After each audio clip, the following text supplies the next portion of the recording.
जिले में स्थित खाटू श्याम जी में हर रोज लाखों श्रद्धालु शीश नवाने के लिए आते हैं। बाबा श्याम को हारे का सहारा और लख दातार कहा जाता है।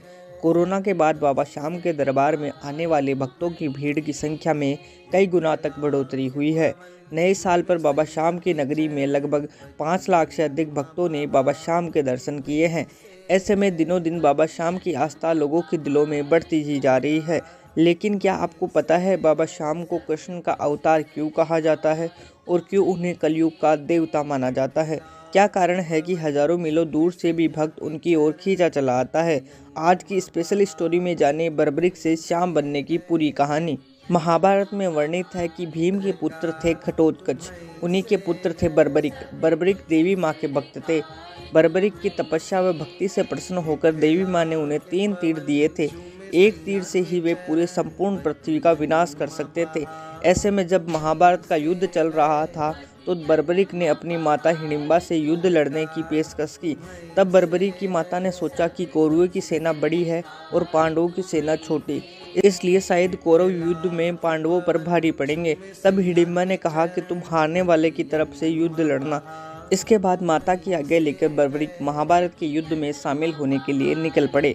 लेकिन श्री कृष्ण को पता था कि जीत तो पांडवों की होने वाली है। अगर बर्बरिक युद्ध स्थल तक पहुंचे तो कौरवों के पक्ष में युद्ध लड़ेंगे। इसलिए श्री कृष्ण ने ब्राह्मण का रूप धारण कर बर्बरिक के पास पहुंच गए। तब भगवान श्री कृष्ण ने बर्बरिक से उनका शीश मांग लिया। दानशीलता के कारण बर्बरिक ने बिना किसी सवाल के अपना शीश भगवान श्री कृष्ण को दे दिया।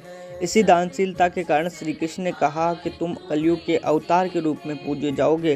तुम्हें कलयुग में श्याम के नाम से जाना जाएगा। तुम कलयुग का अवतार कहलाओगे और हारे का सहारा बनोगे। घटोत्कच के पुत्र बर्बरिक ने जब भगवान श्री कृष्ण को अपना शीश दान में दे दिया था तो बर्बरिक ने महाभारत का युद्ध देखने की इच्छा जताई। तब श्री कृष्ण ने बर्बरिक के शीश को ऊंचाई वाली जगह पर रख दिया। तब बर्बरिक ने संपूर्ण महाभारत का युद्ध देखा। युद्ध समाप्ति के बाद श्री कृष्ण ने बर्बरिक के शीश को गर्भवती नदी में बहा दिया। ऐसे में गर्भवती नदी से बहकर बाबा श्याम खाटू श्याम जी आ गए। स्थानीय लोगों के अनुसार पीपल के पेड़ के पास रोज एक गाय अपने आप दूध देकर जाती थी।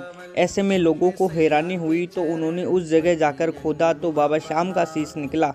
बाबा श्याम का यह शीश फाल्गुन मास की 11 को निकला था। इसलिए बाबा श्याम का जन्मोत्सव भी फाल्गुन मास की 11 को ही मनाया जाता है।